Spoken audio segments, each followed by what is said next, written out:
Finally, here are some more key points and tips regarding the priority matrix. Firstly, the judgment as to whether activities are urgent, important, neither or both is absolutely crucial for good time management.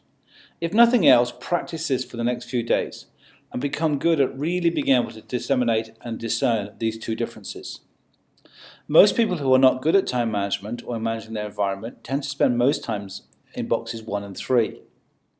This is a starting point. Recognize this as a reality and move forward to box 1 or 2. Poor time managers tend to prioritize tasks and therefore their time according to who shouted last and loudest. Interestingly, loudness normally correlates to seniority, which discourages most people from questioning and probing the real importance and urgency of tasks received from bosses and senior managers, or indeed important customers and colleagues. Any spare time or procrastination time is usually spent in box 4, which comprises only aimless and non-productive tasks. Most people tend to spend the least time of all in box 2, which is the most critical area for success, development and proactive self-determination. If we consider the actual definition of the two terms, importance and urgent, you will understand why this is important, why this is key.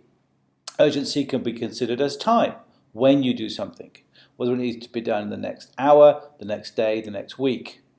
Urgency is too vague. We need to be much more specific about when we are going to achieve things.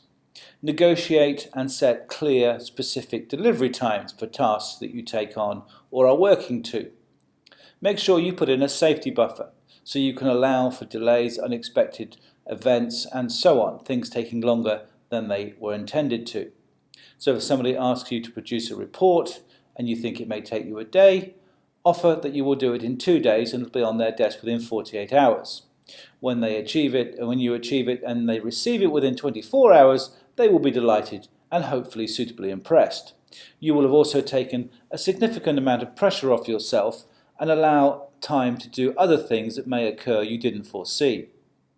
Now, importance is really about two things: value and consequence. What is the value, the benefit, the payoff of achieving something? And what is the consequence, the problems that may occur, the amount of trouble you'll get into if you don't do it? So before you decide importance, ask yourself those two questions, and then assess the relative importance of various tasks, projects and activities. Even items on your job description will not be equal in terms of importance. Some things will be a very high payoff and have a high benefit to both yourself, your colleagues and your organization, others less so. Interestingly, I was working with an organization where somebody was producing a monthly report for all senior managers. Due to sickness, this report wasn't produced.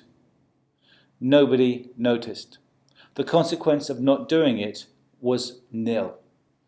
They simply stopped producing the report and nobody suffered. So ask yourself those two questions in the cold, hard light of day and be brutally honest with people if they have no benefit, no value, and there is no consequence of not achieving something. In the notes you will see another matrix, more populated with more ideas.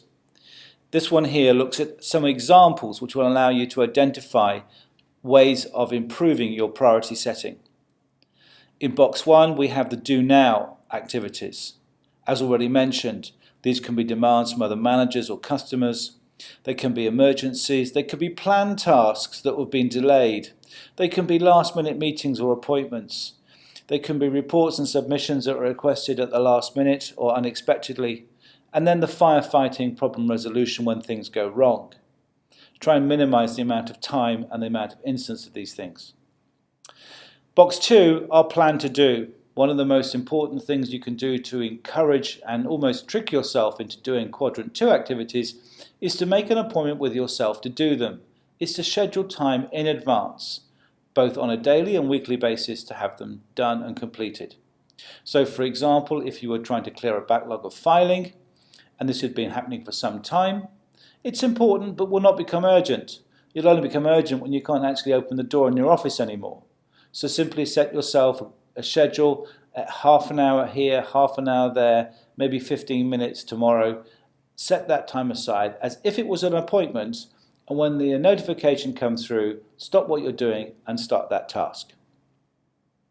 Other activities, perhaps less suitable for putting in as a notification, but certainly networking, talking to your colleagues and staff and managers, relationship building both with suppliers and customers, making time to think, review, improve, develop systems and processes, documentation, anticipation and prevention of issues occurring, learning the lessons from problems that have occurred, being able to think strategically, looking long-term ahead. All of these are productive activities, regardless of your job.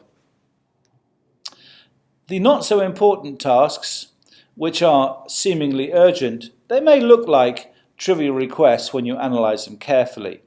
They could be apparent emergencies, but not really. Ad hoc interruptions, distractions, usually things that simply occur to people and they have to blurt them out or contact you.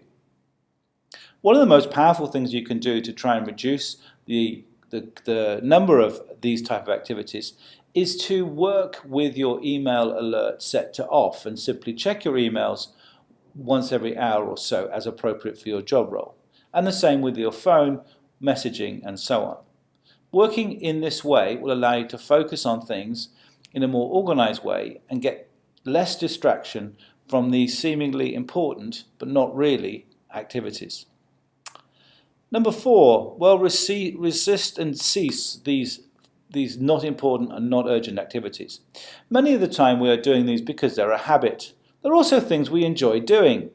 So comfort activities, looking at our favorite websites, social media, talking to people we like at the office, on the workplace, maybe some form of shopping or online browsing, reading information which is interesting but not particularly useful to us, and just generally those unproductive activities that have crept into our day.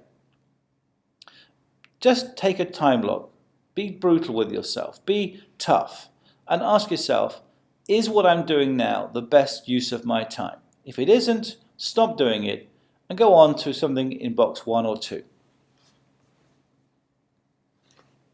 This is the end of the learning summary for the priority matrix and setting priorities.